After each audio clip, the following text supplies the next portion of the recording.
Bueno, voy a continuar con lo que empecé en la otra sesión hablando de Freud. A nivel de metapsicología quedaba un tema importante que es el tema del complejo de Edipo. Como sabemos, Freud pues, utiliza este término a partir de la famosa tragedia en el cual pues, Edipo, sin saberlo, mata a su padre y se casa con su madre. Vamos a ver, lo que Freud quería plantear es el vínculo inicial, amoroso que tiene el niño con respecto a la madre y la necesidad que la figura del padre lo separara de la madre y permitiera al niño identificarse con el ideal que representaba el padre. Es decir, el niño en la medida que se identifica con el padre, pues deja, digamos, este vínculo amoroso con la madre y va a buscar, digamos, otra mujer. Esto evidentemente es una estructura que primero, Freud la plantea únicamente en el caso del niño. En el caso de la niña, que luego se hablara de complejo de Electra, esto no es algo que formulara Freud lo deja pendiente, para él siempre la niña o incluso la mujer eran un enigma, en cierta manera, y después también nos encontramos que evidentemente Freud está hablando en un marco social en el cual la familia es la familia nuclear patriarcal. Otra cosa es hasta qué punto en otro tipo de sociedades que funcionan con otro tipo de institución familiar funciona, hasta qué punto en una sociedad como la actual, una sociedad que podríamos llamar pues patriarcal, y que evidentemente pueden haber matrimonios homosexuales, monoparentales, sin padre, como todo esto se replantea. En todo caso, para salvar un poco la teoría, digamos, sí que es importante que identifiquemos la paternidad con una determinada función, una función de separación, digamos, de este vínculo primario que no tiene por qué necesariamente hacerlo pues el hombre padre, sino que podía hacerlo pues también igual una mujer o la misma madre. En fin, esto queda pendiente, ¿no? Bueno, entonces aquí lo que tenemos es, por tanto, toda una metapsicología que es muy compleja. Es decir, yo querría sobre todo hacer una defensa, digamos, de Freud,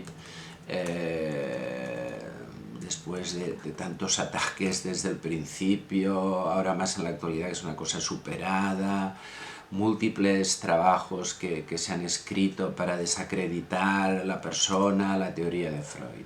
Yo creo que, vamos a ver, la teoría de Freud es muy interesante para entender la mente humana, siempre y cuando consideremos que la mente es algo diferente que el cerebro, y siempre y cuando consideremos que para entender la conducta se tiene que entender la mente. Y por tanto que no es posible, digamos, un método objetivo, y en esto tenían razón los conductistas, pero hay que arriesgarse a teorías bien argumentadas, teorías de alguna manera contrastadas. Freud lo hace clínicamente, ¿no?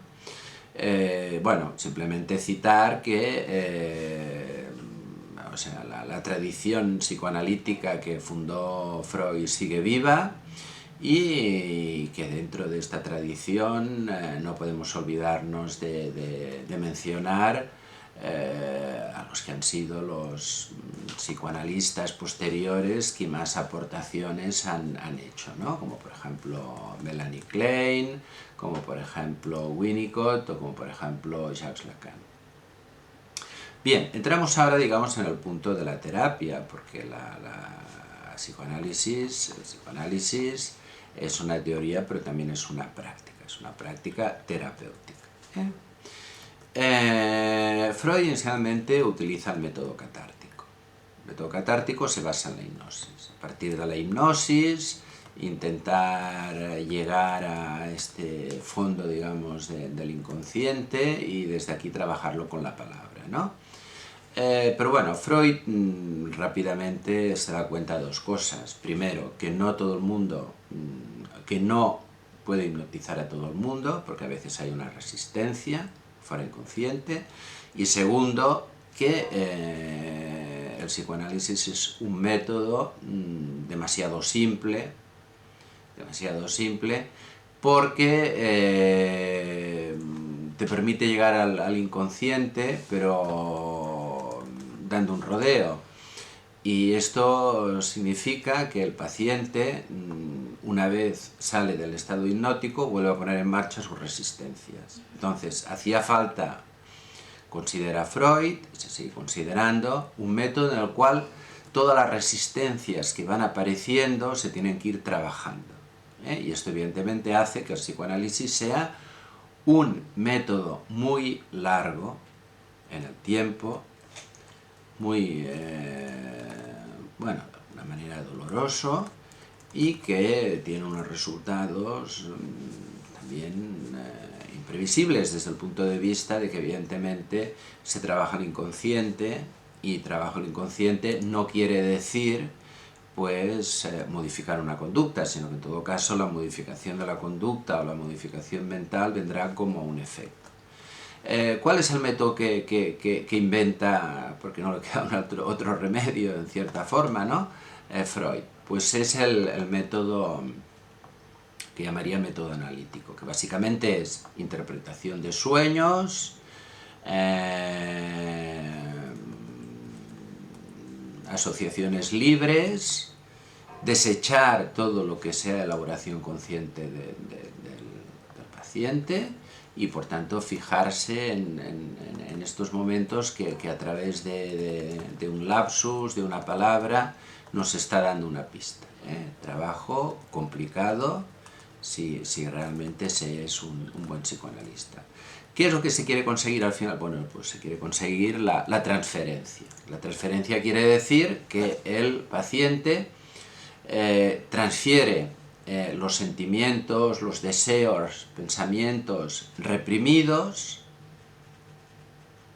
que van dirigidos hacia alguien, y este alguien se personifica en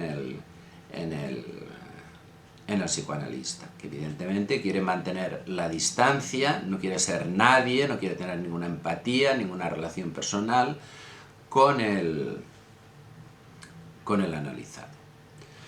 Bien, acabo ya aquí. Simplemente decir que Freud también tiene una serie de escritos que yo los consideraría filosóficos en el sentido amplio de la palabra, por lo menos en el sentido que Michel Foucault definía como un posible trabajo, digamos, del filósofo, que es el de hacer una ontología de la actualidad, es decir, un ensayo que nos permita entender el presente, lo que se está viviendo, el mundo en el que estamos, ¿no? En este sentido quiero citar dos libros de Freud, altamente recomendables.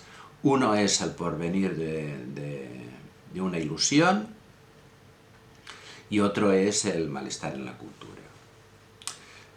Finalmente hay un tercero que sí que me gustaría citar también, aunque estaría un poco en el límite entre lo que sería su trabajo, digamos, desde el psicoanálisis, y este trabajo más de ensayo, que sería Psicología de masas. En todo caso, yo creo que Sigmund Freud hace un trabajo impresionante que nos permite contar con una caja de herramientas para entender lo que es la mente humana, para entender los conflictos que nos atraviesan, y que nos permiten también un trabajo de autoexploración que creo que vale la pena seguir.